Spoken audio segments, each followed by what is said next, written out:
Halo kawan-kawan, kali ini kita akan membahas tentang bentuk pemerintahan. Mata kuliah hari ini merupakan ilmu negara dan dosen pengajar mata kuliah ilmu negara tersebut adalah Pak Joni. Bentuk pemerintahan antara lain seperti demokrasi, monarki, parlementer, absolut, konstitusional, dan sebagainya. Akan tetapi, hari ini kami membahas adalah bentuk pemerintahan republik. Bentuk pemerintahan republik dibagi menjadi tiga, yaitu diktator, oligarki, dan demokrasi. Oke, kita mulai pertanyaan. Apa saja bentuk pemerintahan? Ya baik, kawan-kawan, kami berada di hutan ini sebenarnya, bukan di kampus.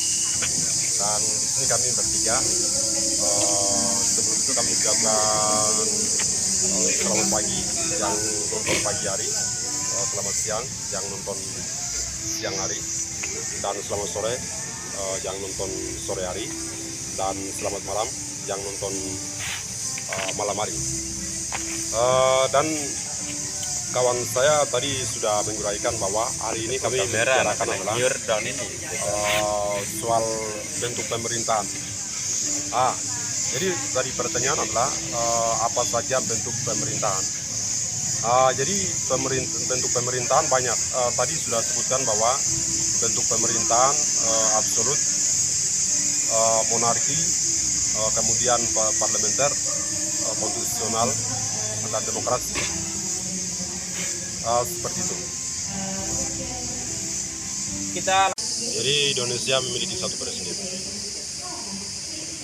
Jadi berdasarkan hukum. Ya, benar. Pertanyaan kedua, berdasarkan hukum dan undang-undang yang ada di negara Indonesia. Ya, oke kawan-kawan, kita lanjut pertanyaan selanjutnya ke saudara kita Kedua. Kalau menurut Bung, bentuk akan tetapi hari ini kami membahas bentuk pemerintahan republik. Bentuk pemerintahan republik dibagi menjadi tiga, yaitu diktator, oligarki, dan demokrasi. Maksudnya apa di sini bentuk? Baik, di bentuk pemerintahan republik ada tiga, tadi sudah sebutkan. Yang pertama adalah diktator, kemudian yang kedua adalah oligarki, dan yang ketiga adalah demokrasi. Jadi kami harus jelaskan satu persatu supaya jelas. Jadi yang pertama diktator itu sistem pemerintahan atau kepala pemerintahan yang dipimpin dengan cara kekerasan untuk mengambil kekuasaan atau tidak demokratis. Kemudian yang berikut, yang kedua adalah oligarki. Oligarki adalah sebenarnya sama. Oligarki ini sistem pemerintahan yang dipimpin oleh sekelompok orang atau golongan orang dengan baik dalam kekayaan, kebangsawan, atau kata lain adalah feodal, dengan kekuatan militer. Kemudian yang berikut, demokrasi adalah di mana demokrasi rakyat terlibat dalam baik rapat maupun ambil keputusan, dengan kata lain adalah mufakat. Dan ini Abraham Lincoln, dia Presiden Amerika Serikat, dia pernah mengatakan bahwa demokrasi adalah dari rakyat, oleh rakyat, dan untuk rakyat. Berarti demokrasi itu persis sama dengan pemerintahan kerajaan. Beda. Ya. Kalau otoriter sama demokrasi lain. Beda. Kita lanjut kawan-kawan. Pertanyaan selanjutnya, kalau menurut Bung itu, apakah negara Indonesia itu adalah negara diktator, demokrasi, atau oligarki? Jelaskan. Soalnya Bung itu kan kalau istilah negara itu kan pejabat,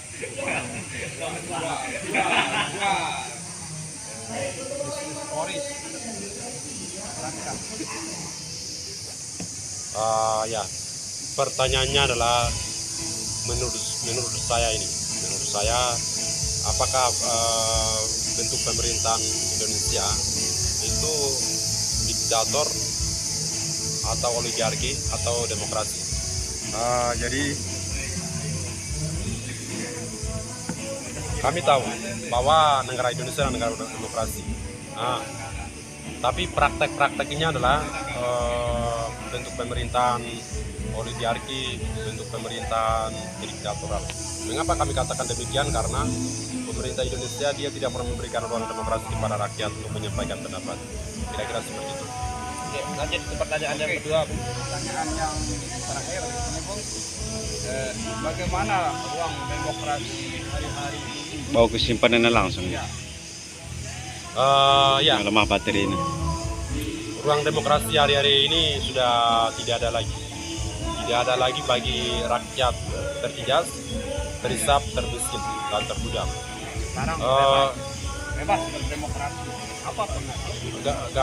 Gak ada bebas, sudah tertutup. Mengapa 8 menit, Bung. kami katakan demikian? Karena kami juga melihat bahwa di 8 menit. tempat-tempat pengadilan, misalnya DPR yang korupsi uang rakyat, itu mereka sediakan tempat yang bagus, sediakan makanan yang bagus dan juga fasilitas yang lengkap. Kemudian seorang ibu atau anak-anak yang mencuri mangga dan kayu bakar diberikan hukuman yang lebih berat. Jadi ini yang kami sering katakan bahwa hukum itu dia tajam ke atas dan tumpul ke bawah. Kira-kira seperti itu. Oke, terima kasih Bung atas jawabannya. Mudah-mudahan dengan kita melakukan kegiatan wawancara ini,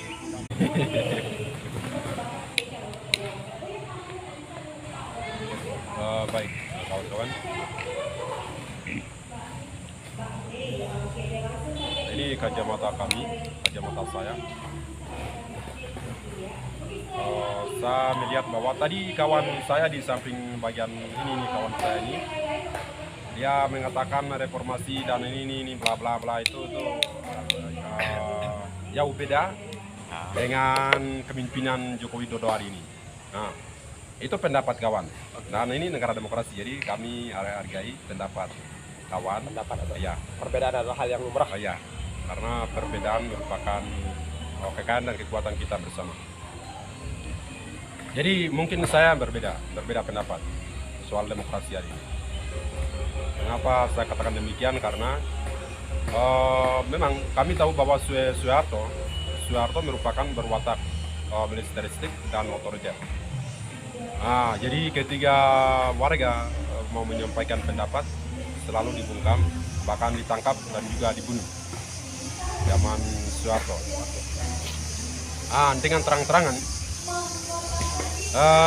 dan banyak pelanggaran HAM yang dilakukan oleh zaman Soeharto ini, baik di Indonesia tahun 1965, kemudian kasus Madiun atau orang-orang jenderal PKI yang dibantai dan dibunuh oleh Soeharto dengan kawan-kawan.